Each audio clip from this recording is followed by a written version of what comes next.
Welcome to the Lead Management Mastermind Show, the only podcast where you'll learn about lead management best practices from the top lead management and sales marketing executives in the industry. Hear about the optimization, strategy, and techniques that have made each of our guests the best of the best in the lead management domain.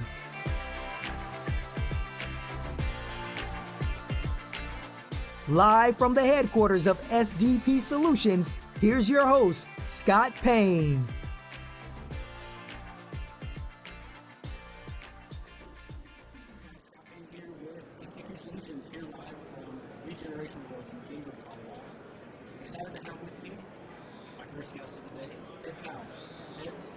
I'm good, Scott. Thanks for having me. Awesome. So glad you're on. You're an avid listener, I hear. I'm a huge fan. Yes, thank you so much for listening. Long-time listener, first-time participant. There you go. I love it. Awesome. Well, tell us talk a little about the show. It's a great show. It's a small show, but a lot of interactions with people here. What are your thoughts so far on this show? Yeah, I've been really pleased. I know that Mike put a lot of time, energy, and effort into it, and a lot of sponsors stepped up. I was pleased. I've just started a new job, and I brought one of my colleagues, and we're able to meet with the full complement of service providers as it applies to lead generation, lead management, lead optimization. I sat through a bunch of sessions today that talked about the evolution and the tools that exist and the mindset, the prioritization, all the things that as we look to build out the things we're trying to do at our company are all applicable, and it's nice because if I look back over the history, I'm not sure that all those tools existed, and they're evolving. So it's been good to sort of see the evolution and get exposure to a lot of them. So, it's a new company. Tell everyone a little bit about what you're doing now. Yeah, I just started at Angel Oak Home Loans. There's an existing group that's based out of Atlanta. And we've got a fledgling operation that we're going to try to get up and running in Charlotte. Charlotte's got a pretty deep talent pool of experienced consumer direct loan officers, and I'm hoping that I can fish into that pool and find some people that want to join us. And, we're a non-QM, primarily a non-QM lender. And it's a little unique and new for the consumer direct space. So there's an analogy someone said to me, it's a lot like fishing for oysters and trying to find the pearls. So we're going to be doing a little bit of that fishing for oysters and see if we can find some pearls. And then next year, we're really gearing up in 2020 for 2021, when the belief is the removal of the QM patch will present a lot of opportunity for the non-QM space. So, for the listeners out there that don't know what Powell, I know what Powell is a legend. A lot of people at this conference know what Powell. Can you just give everyone just a quick rundown of your history? Sure. Yeah. I'm a reformed loan officer if we go all the way back to the beginning. And then I joined Lending Tree 21 years ago, 1999, actually the first week of January. And I did a lot of things at Lending Tree and account management and all those things. And then I went over to sort of the dark side and became a service provider. I had a software company called Sparkroom, and we sat between lead sellers and lead buyers. Our timing probably wasn't really good, as it came right before the crash. And then, for the last 10 years, I've done direct consumer sales management, sales and marketing, which is why it's so neat to see the evolution and the progress being made in the sales management, CRM, lead management, like all these companies that have come around. I mean, the whole POS part of the ecosystem that's come, kind of fully circle in the last 3 years is amazing to me. We tried Roostify when I was at Round Point back in 2013 to see all these other companies and the money being thrown at some place like Blend and CloudVerga I think's done really well, besides Roostify and Be Smarty, and there's a bunch of companies. It's a fully developed part of the process now. So we were talking just a little bit about the conference we're going to get all of the conferences we've been to. It's conference season, by the way. Right. It's starting a little early, but we're really to pick up. What are some of your thoughts on what you see in this conference versus some of the conferences we've been to, and just kind of the evolution of conference season? Yeah, well, I think that the fact there's more conferences is a great thing. We had the Lender Summit at Lending Tree, in the early years, and then Tim Donnelly picked that up a little bit and had a small group. I remember going to the first thing that he had with Softview in Kansas City. We pulled the desks together and got that going, and Leads Cons come along as well and done really well, to the point they ended up having 2 Leads Cons at one point, and now they've evolved where there's more of, I think, an affiliate type part up in Boston that's moved. LeadsCon still, I think, is a very good conference as well. The Leads Council has come around as a part of that as well. And so I think the thing that's very interesting about this business is, while there is competition for customers and for employees, a lot of people are willing to share their ideas. I think some of the I know it, you don't, I can't share it with you proprietary end of things has really evaporated with time, as people really understand it's much more about execution and less about the game plan. And you see it in the meetings we had earlier.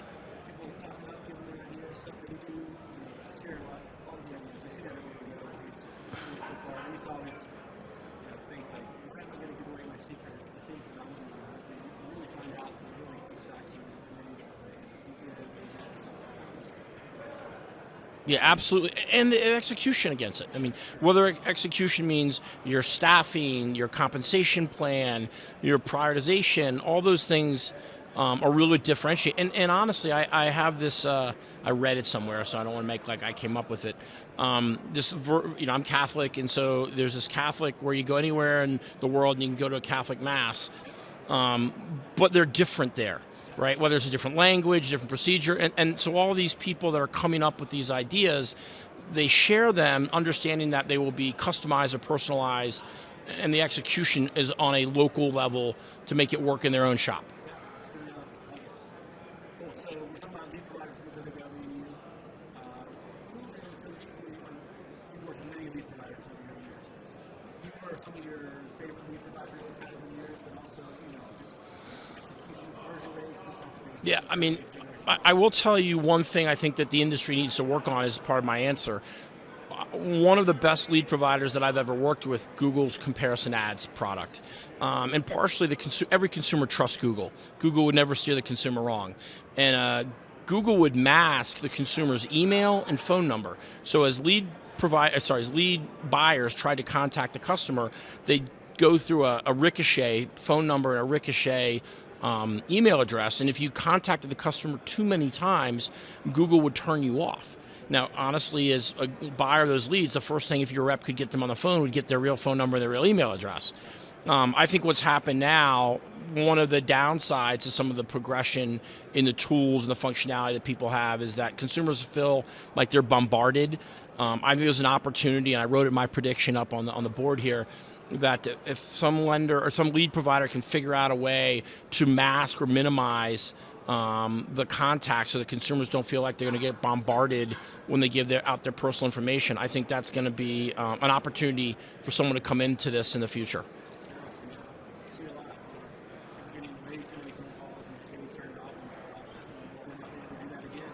Yeah. Cool. So I also want to go into some lead management type of stuff. And again, you have really deep experience as well as lead provider, lender, these types of things. What are some success stories you've had as it relates to lead management over the years? Yeah. It's good. One of the things that I've done is, and with the people I've worked with, I've been fortunate to work with a lot of really good companies with a lot of really good people. And over time, I've come with sort of 4 basic premises, which I think a lot of the successful lead buyer, particularly in the mortgage space, believe. Number one, the customer is not owned by the loan officer. The loan officer is the steward or the shepherd of the lead, and the company owns the lead. Number two, what's best for the customer should always take precedent. Number 3, which really gets the heart of your question, is if it's not in the system of record, it didn't happen. And then number 4 is if there's a conflict between yourself and someone else at work about who owns the lead or whose lead it is, let the belief that other person's your best friend at work and let that guide your behavior. And if you kind of put those 4 things and stack them up, it generally tends to work. And I think a lot of the companies here operate with the general parameter around that. The accountability aspect, I think, of lead management systems, so that if you don't do what you're supposed to, I think one of the clever things we did is you could maintain ownership of a lead for 24 hours, and that included Saturday. Well, what it ended up doing is we would have people work late Friday afternoons to make sure that they made that one contact, that one last activity, so that they would be able to keep the lead in their name until 4 or 5 o'clock on Saturday. And the real point of doing that wasn't to have them keep the lead, it's to make one more call to get that consumer on the phone and see if you can get that deal, or you're top of mind for them when they're going out to buy a house for the weekend. They call you first thing Monday morning. So, in implementing these types of systems and management systems and implementing these ideas, what have you found as like best practices around user adoption? Yeah, that's a great question. An even better question is interviewing is testing for it.